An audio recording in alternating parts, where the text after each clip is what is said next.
Hello, you welcome to this news hour on Equinoxe Television, live from our headquarters in Cameroon's economic capital, Douala.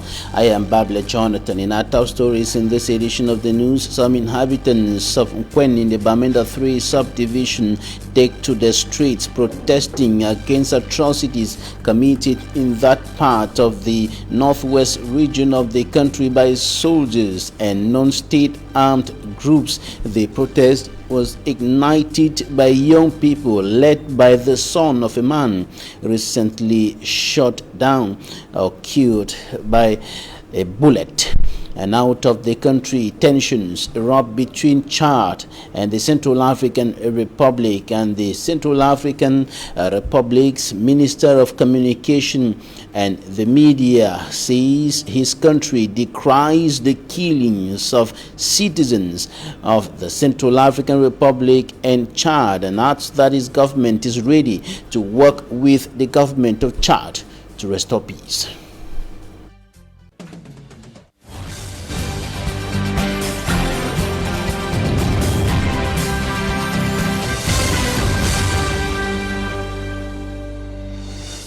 We begin this newscast in Nkwen, Bamenda 3 subdivision, northwest region of the Republic of Cameroon. Some inhabitants were on the streets today protesting against atrocities being committed in their locality by non-state armed groups and soldiers, and they took to the streets following the killing of a man in that neighborhood whose son led the young people who started that strike action today. It was a peaceful protest. Immaculate Fogwe has more.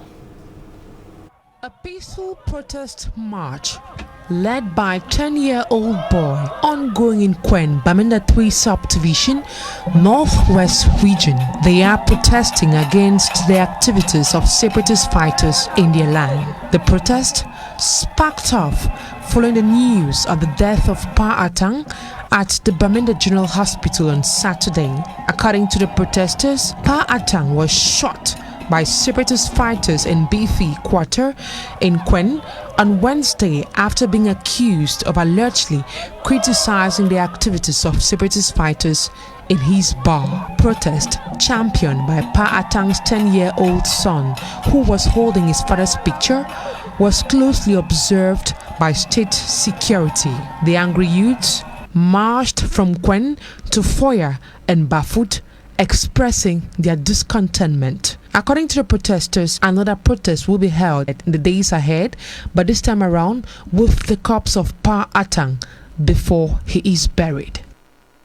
Close to 6 years ago, precisely in 2016, the national chairman of the Social Democratic Front, SD political party, John Fundi, called on the population to stop paying tollgate fees at Matazem in the northwest region of the country because of the deplorable state of that road. And 6 years down memory lane, the road has remained in that bad state and has worsened in the past few months. And Nijon Fundi thinks that, or says it is unacceptable, that road leading to the capital of the northwest region of the country should be in that state, which has become a nightmare to commuters. He spoke to the Inside. Bamenda to Babaju, which is walking distance. When we were young, we used to trek across to Babaju Market to buy bonbons to come sell in Santa. Today, it's easier for people to leave Santa by on foot to Babaju and come back than going by cars.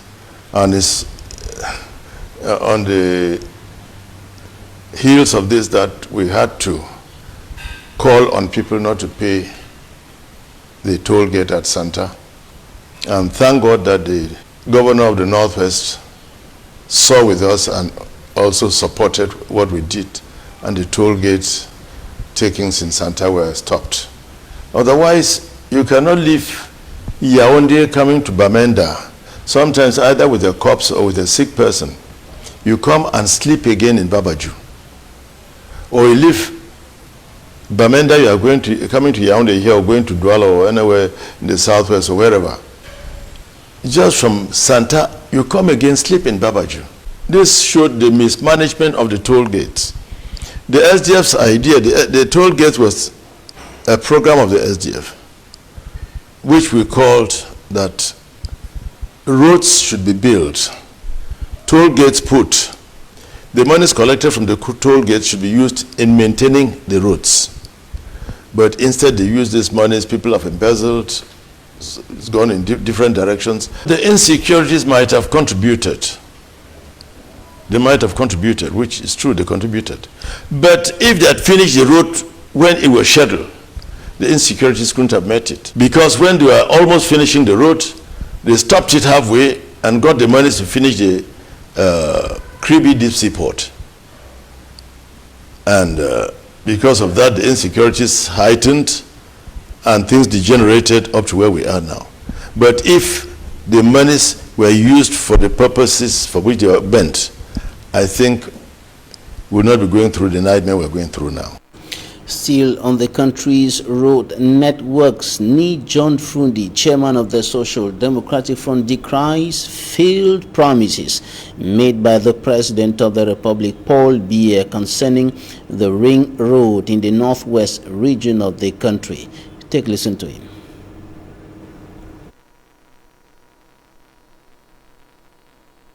The ring road is a sing-song. I remember in the early days, President Biya will ask, what is the ring road? Is it a house? Give it to Frundi. Madam Chente, if it's a house, give it to Frundi. He didn't know what the ring road meant. And unfortunately for us, the late Prime Minister Emeritus Simon Achidachu surely said that this is the ring road. This is the ring road, he said. And you see, the ring road became a mockery to the people of the Northwest.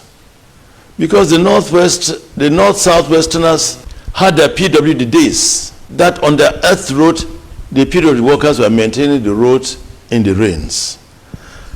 And they had a day for Mamfe go up, Mamfe go down. Mamfe Kumba going, Kumba Mamfe coming back. And people traveled in those days without accidents. Things were smooth. People could go to Nso. You could use the road from Bamenda to Wum. Wum, Mesaje, Kambe, you get across to Nso, Ndop, you come back. That's the ring road. But every year in his speech, Mr. Biya talked about the ring road. And when he talks, people clap. Oh, the ring road will be taken care of.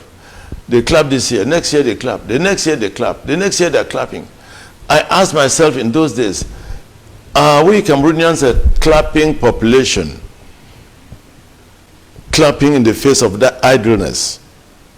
Clapping senselessly. Not clapping for things that are real. In the southwest regional chief town, Boya, there are still several roads that are in a deplorable state, and the traditional ruler of Butingi village, Chief David Ewume, attributes that situation to poor construction and absence of drainage patterns in that part of the town of Boya, and the situation is worsened by heavy downpour with the coming of the rainy season. Larry Jato reports. The sloping nature of the town of Boya, the coming of the wet season, and the construction of some streets without making provisions for drainage patterns has encouraged runoff to erode even the tar. Call on the authorities to, that be, they should assist us, maybe even doing the drainage system. For the meantime, it will be worse if we don't sit up. And the Bitingi Boba Bunakanda Boya town stretch of road is one of the many paying the price for poor construction. It is Monday, the 31st day of May 2021, and Chief David Ewume Mukosa, the traditional ruler of Bitingi village, has mobilized his subject to contribute their own quota. Today, we are taking up a very important exercise. That's the mending of the potholes. The stretch of road from the stadium to Bunakanda. Today we have concentrated in between Butingi and Buteva. They have carried out their own contributions, which is only limited at the level of manual work, but that is not enough. We are trying to appeal on the authorities, especially the Boya Council, to assist us with a bulldozer, because today we have done just manual work. We need a bulldozer that can help us to create some gutter so that the little gravel that we have spread on the road may last and will save us for some time. Some of the bigger names in Cameroon comes from here. The only message I have for our PM, former PM, is that we are crying and asking him to come to our rescue. Let him come and help us. This road is very important to the community of this village. Let him come and help us so that we can have a good road that can lead checkpoint to Boya Town. And as the rains get intense, it is the wish of these Butingi villagers in Boya subdivision to see that this road is given the expected attention. In neighboring Limbe, in the southwest region of the Republic of Cameroon, a heavy downpour accompanied by winds has provoked destruction on administrative and private homes in the town of Limbe, and also on some some sections of the roads in the town of Limbe, hindering circulation. And the governor of the southwest region, Benau Kaliabilai, was there to examine the destruction caused by the heavy downpour and winds in the town of Limbe today. Now take a listen to the governor of the southwest region, Benau Kaliabilai. Wind this day blow off the roof of the SEO's office and many other buildings in town. So we came to assess the situation and we gave instruction to regional delegate in charge of constructions to evaluate the situation, to make an estimate if we can repair the roof, or if it is to go for another building. You know that this is a colonial building. Most of the parts of the building are already rotten beside the sea because of the corrosion. So there are many aspects of this building to examine. And in town, we agree with the mayor that he go around and see how to remove the trees that fall on the road. It is a natural disaster. It is not what you may think. But while waiting, we will relocate the services in a building here around. So the public should be reassured that they will not suffer, they will not lack the services to be delivered by the SEO's office. And the heavy rain that hit the country's economic capital, Douala, today equally caused some destruction in some parts of the town, notably around the Cameroon Water Utilities Company, Cam Water, in the Kumasi neighborhood, where a tree fell from within the premises of the Cameroon Water Utilities Company, destroying parts of the fence of that institution and blocking the road, hindering circulation all around that area. And that destruction was provoked by the heavy downpour and the storm that accompanied it in Cameroon's economic capital, Douala, today. Now, the first ever budgetary session of the littoral region has gone underway in the town of Douala without a convenient site for the assembly.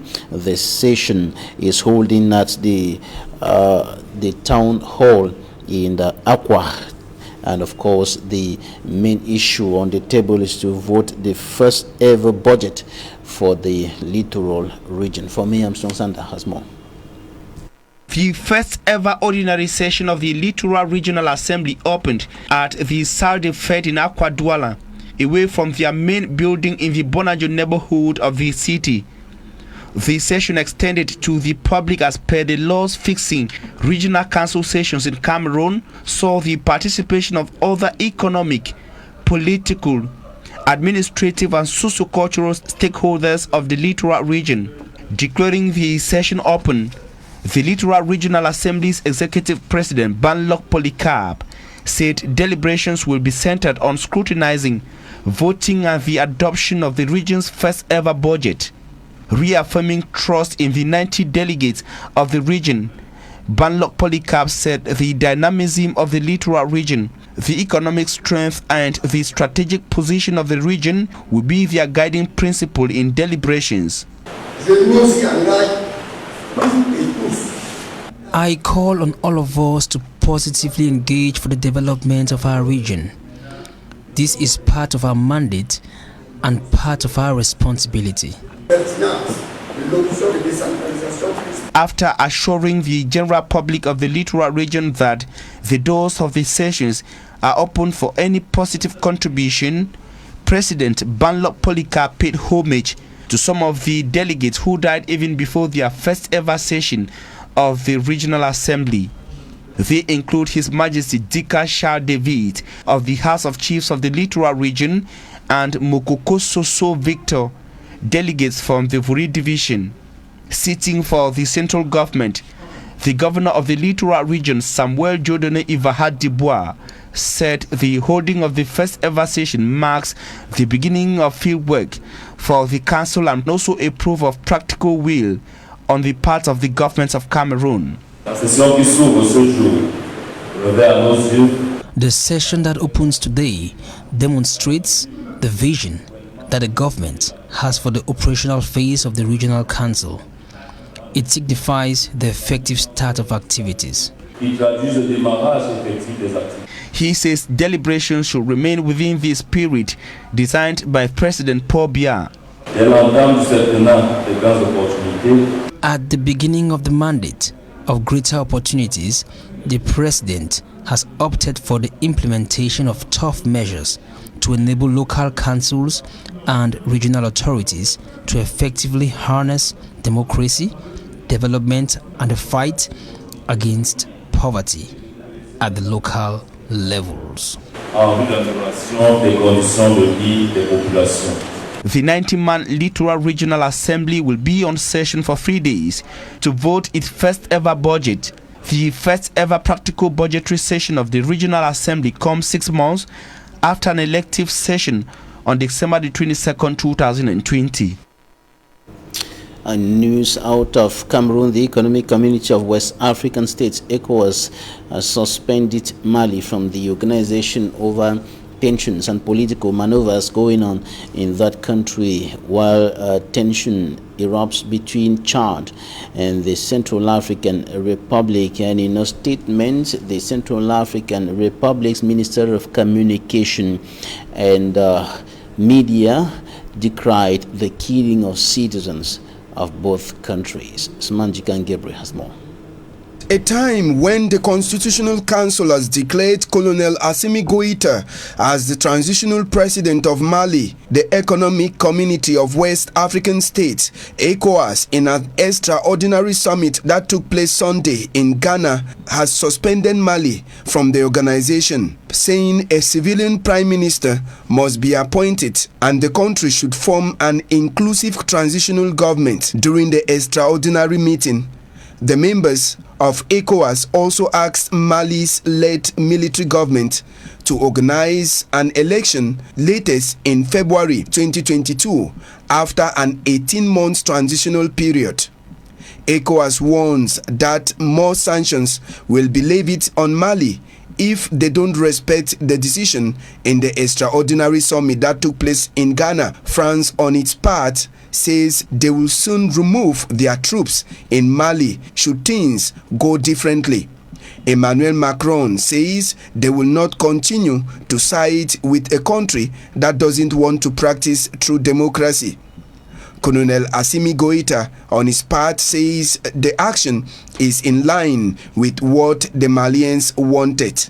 Elsewhere, Chad is waging a cold war against the Central African Republic.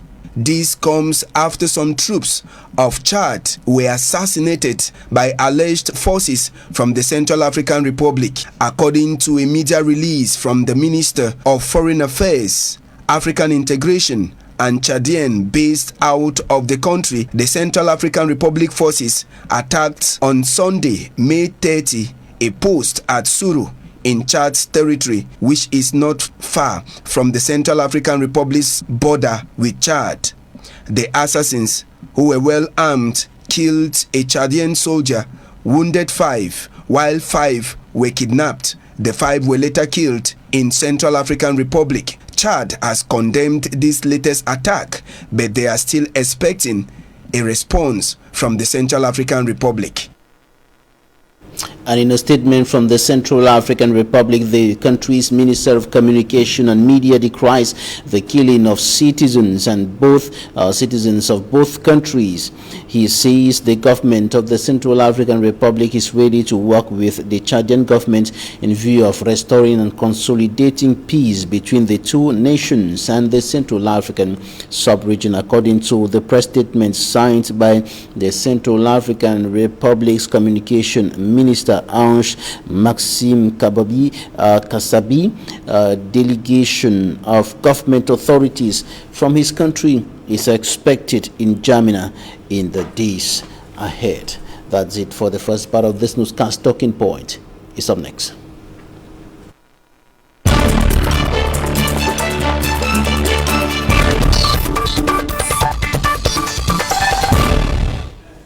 Thank you for staying with us in this edition of Talking Point. Our guest today, Lapana Tasha Mama, a civil society activist and writer, is joining us from Larnaca in the southern part of Cyprus.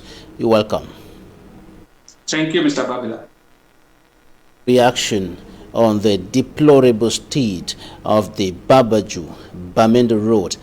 Before you left the country, that road was already in a bad state, and today the situation of the road has worsened and has become more or less a nightmare to commuters. Well, that is what I saw on social media and on TV. So it is a disgrace to the government of the Republic of Cameroon that the people who have been suffering for 5 years today are still suffering in a domain where they have the capacity and the resources to give them the life that they deserve. A country like Cameroon in the 21st century do not have to suffer such. And then I condemn the negligence on the part of the government concerning the people of Bamenda, because when you look at it, it is a disgrace to us Cameroonians that at this point in time we are still suffering, and a road is a main problem in Cameroon. And in our saying, in popular opinion, they usually say that where road passes, development follow. Because when you look at that route, you will have all the evidence to say that there is no development in Bamenda. And the security situation is what government is presenting as the reason for the deplorable state of that road. That has been throughout this period, and I believe that the government have the power and then the means in order to solve the problem or to do some certain things, because I see that there are things happening in other parts in the Anglophone regions that the separatists are not against it. I believe something has happened along that road where machines were burned, and then maybe the government is holding on to that. But I believe it is time for them to try again and to help these people. If they can work by day in order to feed the route, I don't believe that people will come, because they have seen the suffering of the people. And I'm also pleading on my people, my brother, the Anglophones, to alert that it is our development and it is our right that we deserve that road to be maintained, to represent us, that they have to allow these people, the contractor or whosoever want to do it. It is our due that the government have to give it unto us, and that is the way we have to take it. Whatsoever they are giving to us, it is not like a dash or it is not like a bribe from the Republic of Cameroon, but it is our duty. It is the taxpayer money that they will use on the route. And then when we are fighting, like I always talk about this Anglophone crisis, we do not destroy property because those property belongs to us. If during the First World War, the Germans or the British destroy all, like what we are seeing today in Boya, like the Mountain Hotel, and then they will not be there if they were burning property. That we should allow property because they all belongs to us. If the government is afraid of that, I believe the government have to do what is needful for them in order to end the Anglophone crisis for the people of the Anglophones, especially Bamenda, to enjoy their rights. They have to enjoy their rights, but most of them are being deprived of their rights, are being deprived of their homes, are being deprived of their properties, are being deprived of the right to live today. And the situation has continued worsening despite all the efforts coming from all quarters to restore peace and normalcy in those regions. And now the decentralization code, the new decentralization code, and the putting in place of the regional institutions that was announced as a solution to the crisis, as part of the solution to the situation in the northwest and southwest regions of the country, seem not to be yielding the fruits. For more than 4 months now, the regional officials have been in office, but they have not been working, and complaints have been coming from those two regions and other parts of the country. And now there is a conflict that has erupted, some sort of a conflict between the regional president of the Southwest region, or the president of the Southwest Regional House of Assembly, and the president of the House of Chiefs over public statements on the issue. And this is now being qualified as government's divide and rule strategy, which is set to be setting the regional assembly on fire. What do you think about all this? From the origin in 2018, I was on this platform, and then I talk about Cameroon government solving problems that it needs a lot of reasoning politically. And when they look at any problem and believe that they can solve it politically, that is where the problem keep on growing and moving from worse to worse. That is what the Cameroon government have. If you look through the constitution of 1996, you discover that the regional council it was mentioned since 1996, and then up to date the government have given it on a piece of paper, and for 5 months, close to 5 months today, these people have been in an office without any resource, without any things in order to take up their work. And then looking through the constitution, we discover that in Article 55 of the 1996 constitution, it is stated there that the regional council, the regional authority, will have administrative and financial autonomy, meaning they have the power on that part, but the government has not given it unto them. And then we have testimony on social media or even on TVs where the director of human resource in the Ministry of Decentralization, he talked about a government minister being reluctant to transfer power to the regional. So what happens in the Southwest region is obviously what all the other regions are passing through. And I am appreciating Chief Aten for what he did, because you cannot sit in an office, you are wasting time, wasting the resources, moving every day to an office without doing anything. He said he has been given an office well equipped, but no resources in order to start his job. He has been given a job to do, something to do, but he has not been given the opportunity to do it. How are you going? Because at the end of the 5 years term of office, he will be called upon, will be accused by the people, by his own people, that he has not done what he was there to do for them. And then he is there, nothing is happening, and all other regional councils, the councillor or executive are sitting quiet because they are used to the system of the CBDN. And then that is what is killing the council. And I am looking up to that the president of the Southwest Regional Council that came up to warn his vice president for speaking out is a corrupt member. And those kind of people, we Cameroonians do not need them, because you cannot stand up for when you have been in an office as a leader for 5 years and reading through the constitution. You will know that it is your right to have the authority or power over these particular things, over resources, financial and administrative. And then you have to manage your economy, you have to manage the health system, you have to manage education. And then nothing has been given unto you. You remain quiet as a leader. And when your vice president maybe is bored of such circumstances, has not been used to such circumstances, you stand against him. That we Cameroonians, we Anglophone have to look through and understand the operation of the system of the government of President Pobia, because it is using the rule and divide method. You come to a house, divide a brother against his own brother, and then you people start fighting within you people, and then they are using. In times to come, you will hear that in 5 months' time, billions were used by the regional. Yes, I am accusing, I'm talking about him in that way, in the sense that that is the system we are used in. We are used to such system of the government that things will happen, they will come today and say we have to do this, and then they will start and end. And then people are there as executive, turning around and enjoying with the system, and at the end. So that is what I am saying, that he has been there. You cannot be in an office for 5 months, doing nothing. You get up in the morning, go there. That is wasted of resources. Even yourself, you are wasted, because you are not doing anything to benefit the people who elected you into that office. So you stay quiet. What is the agreement? He has not come up to say this is the agreement I'm having with the government, that the resources, the power will be transferred to us on this particular date. That has not been done. But you just say keep quiet without giving any point forward. That is where I'm saying that it is an attitude, it is a corrupt attitude from him. His decision to put some restrictions on communication concerning the functioning of the regional institutions in the southwest region is now being interpreted as an attempt to hinder the president of the House of Chiefs of the southwest region from further exposing what is qualified as the emptiness of the regional institutions, which parts of the spatial status in the northwest and southwest regions of the country. Is that as empty? Is it as empty as that? It is empty.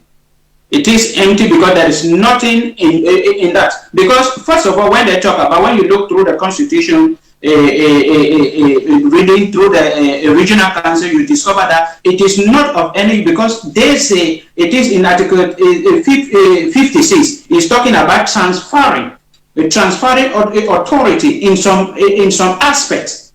And then meaning the government will still be in control of a lot of things. And then if you as a regional councillor or a regional executive, and then you have to take a decision concerning, for example, education, and then you have a regional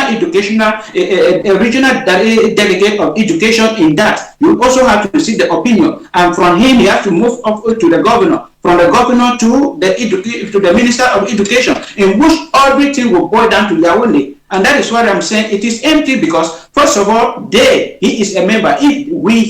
If a chief attempt did not come up, many of us will believe that they are eating behind. And then there is nothing inside there. He says it's only an empty office and a well-equipped office that he's having, and nothing is there for him to do what he was called upon to do. And that is clear, because I'm not there. He is the one there, and he has seen the emptiness of that regional council. And he's coming up to tell us that that is how empty it is. So we should not be expecting that for 5 months that he has been there. What is happening that he has not come up with anything? So he said the house is empty, and it is really empty. What you say now could be considered as being extremist in your analysis of the situation. Are the regional institutions really empty? I said they are really empty because first thing, in looking through the regional council, you see into it that first, the election was not properly done. because the two Anglophone regions were not taken into consideration, because we cannot stand and say who voted for them in an Anglophone regions. So those who went there under the agenda of the Cameroon government, and then the Cameroon government are manipulating them. I cannot say that they have something with them, that it is not empty, because I'm not saying anything that they have done for the 5 months that they have been in office. So they have not done anything, and one of them, being a vice president, is coming up to say that the house is empty. So who am I to say the house is not empty? Recent statement, you said that there are two aspects of the issues, the problems in the northwest and southwest regions of the country, and there is one aspect that this government cannot solve, the ideological part of the problems in the northwest and southwest regions of the country. Can you tell us a little more about that? Yes, I came up with a proposal talking about the two Anglophone problems. That the Anglophone problems is of two kinds. There is one kind of Anglophone problem that can be solved by the government of the Republic of Cameroon, and there is one that cannot be solved by the government of the Republic of Cameroon. And that cannot be solved by the government of President Paul Biya is the Anglophone problem that is already an ideology. I say that you cannot kill an ideology.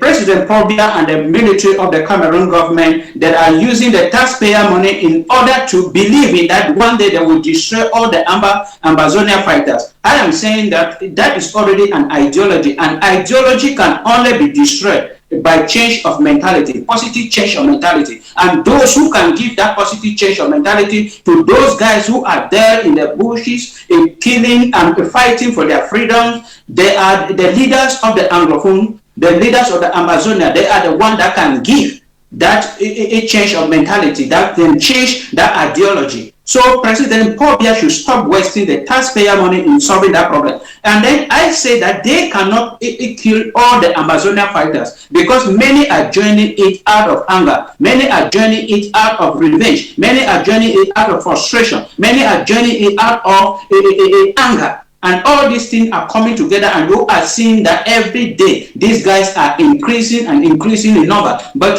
that is what I'm telling the government of President Paul Biya. And then I say there is an Anglophone problem that they can solve, and that is the Anglophone problem that was created by Amadou Ahidjo in 19 days after the independence of Southern Cameroon.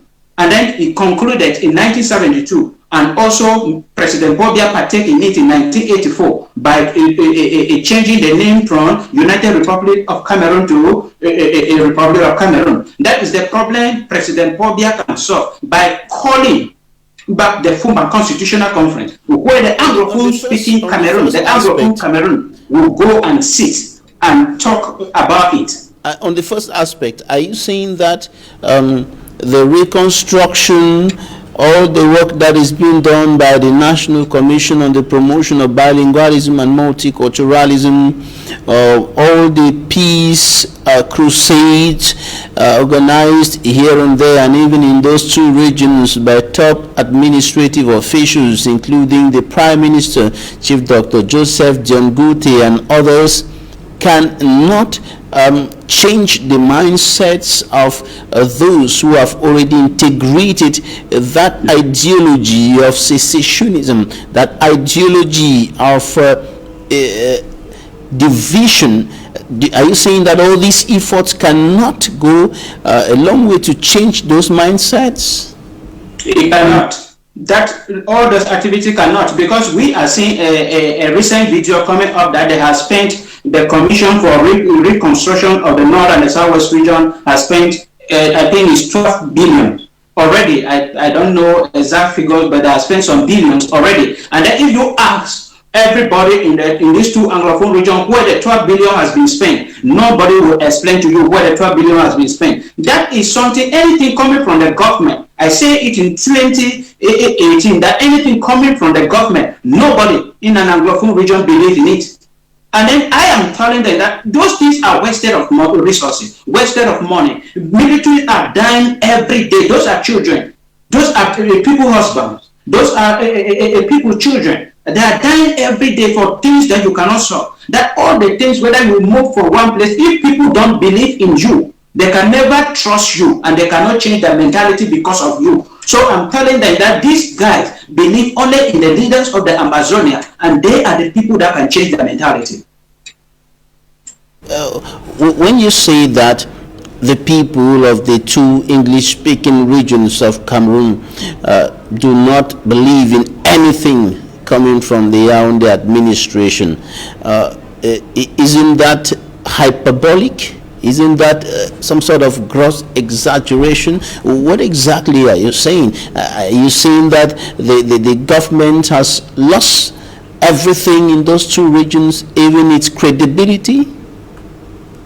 Yes, I will say that with full confidence, because when you look at the Anglophone populations, there are some that believe in the government for their own personal interests. Those people we call in our locality elites of our locality, or strong businessmen or people within the government, they can say they trust the government. But the common people out there, nobody. Because I spoke one time in Cameroon with one grandmother that is already of 80. And she spoke bitterly against the government. So you are seeing, when people are there, you see majority, some people will stand and say they're trusting the government. And it's because of what they are benefiting. Those we call the elite. But the common people of the Anglophone, the majority of Anglophone, nobody trusts the Anglophone, the Cameroon government. Because whatsoever they are coming, just look at the regional council. They have promised that they will give them this. For 5 months today, nothing has been given to them. Which one would they believe in this kind of situation where they could have been in very fast in fulfilling their promises? They have not done it. They have been doing this for several years, and people have lost trust in them. If they believe that some people still trust in them, only the elite, those working with them, trust them. Now, on the second aspect, you talked about reorganizing the Fumban Constitutional Conference. What exactly are you referring to when you called on the government of the Republic of Cameroon to do a reorganization of the Fumban Constitutional Conference? Okay, when I talk about the government of the President Paul Biya reorganizing the Fumban Constitutional Conference, I am saying President Paul Biya has been the leader of Cameroon for 38 years, and he has done something to the Cameroonian people. And at the tail end now, things are going in a way that if he is not careful, he will not leave any legacy to the Cameroonian people. But I came up with it so that President Paul Biya should reorganize the Fumban Constitutional Conference as a legacy in order to solve. When you look at the Anglophone crisis, the origin of the Anglophone crisis, it started with Amadou Ahidjo dissolving the federal system of government. If India can reorganize the Fumban Constitutional Conference so that the Anglophone population will go sit and look through the Bamenda Conference, the decisions that were taken during the Bamenda Conference, and then change and amend some issue there, and then the Francophone Cameroon look through whatsoever they will have, and then they comes together, choose a neutral place. Maybe they will go back to Fumba, or I propose maybe they come to an Anglophone regions, because the first one was in the Francophone regions, and then they sit together and decide on the form of the government. It can be federation, it can be confederation, as Dr. Ningwayan is preaching, it can be decentralization, but the two parties should come together, agree and be certified. For they keep away politics and truth should be speaking. It should be the order of the day in that conference. This will create a forum where many people will believe in and come up with something better to end the Anglophone crisis.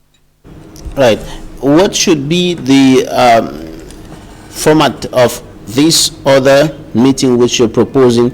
The major national dialogue already took place. That brought on the same table everybody from across the board, from the 10 regions of the country. What should be the format of this other meeting? Should it be strictly like what happened in the Fumban decades ago, or who should be the attendants in that meeting? The secessionist leaders and the government, or everybody?